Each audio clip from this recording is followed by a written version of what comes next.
I'm delighted to be joined by Kaz Sterling. Tremendous performance tonight. Goal after goal after goal for you. Break them down for me. They were sensational. Yeah, I feel like we had a game plan set out by Maz and the boys. We stuck to it.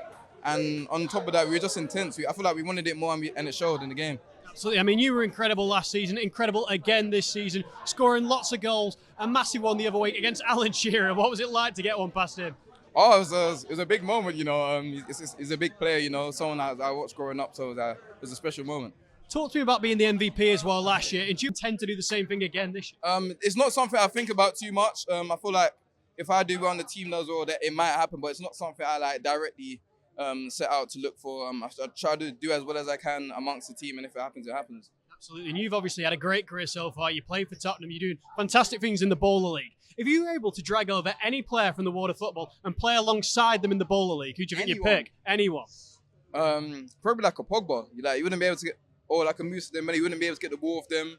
Technically very gifted and can go both ways. Absolutely. Can you tell me a little bit more now about your journey? Because I know you've dealt with health problems. So can you tell me a little bit about dealing with them, overcoming them, and getting to the position you're in now? I feel like in life, not even just from a football aspect, in like loads of aspects of life, they're gonna have ups and downs. But it's just about trying to like navigate through that, staying positive.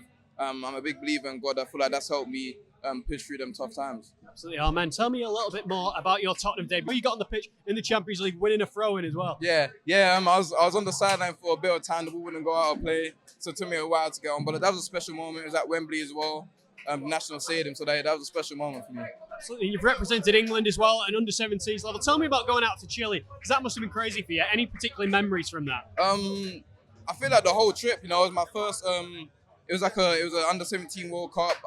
There was like loads of good players there, big players. So I feel like the whole tournament, there wasn't that one moment. That whole tournament itself stuck out for me. Can you tell me a little bit about your time in America as well? I know you had some issues ordering burgers and chips. I think all British people struggle with that. But tell me about some of your favourite memories in America. Anything that stands out in particular? I say like the crowd aspect. The crowd's very, very involved.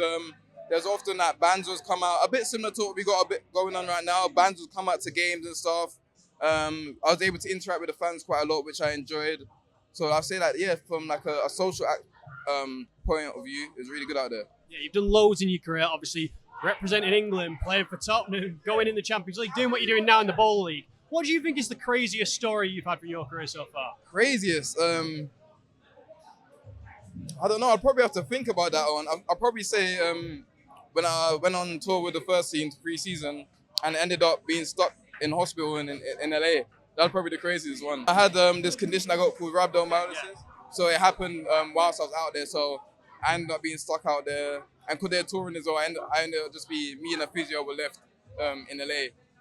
So that's probably the craziest story, I'd say. 100%. I mean, it's weird when you talk about these memories and the adversity you face. The fact that you're here today still playing, do you have to pinch yourself sometimes that you're still at the top of your game, you're playing at such a high level in the Bowler League? Yeah, no, definitely. I try not to think, like I try not to think about it too much. I try to take everything in my stride, keep positive. I think that positive thinking is just one of the main things that just keeps me going. Kaz, thank you so much for giving me some time. I really appreciate it. But before I let you go, is there anything else that you'd like to mention? SDS in 5, tune into Bowler League.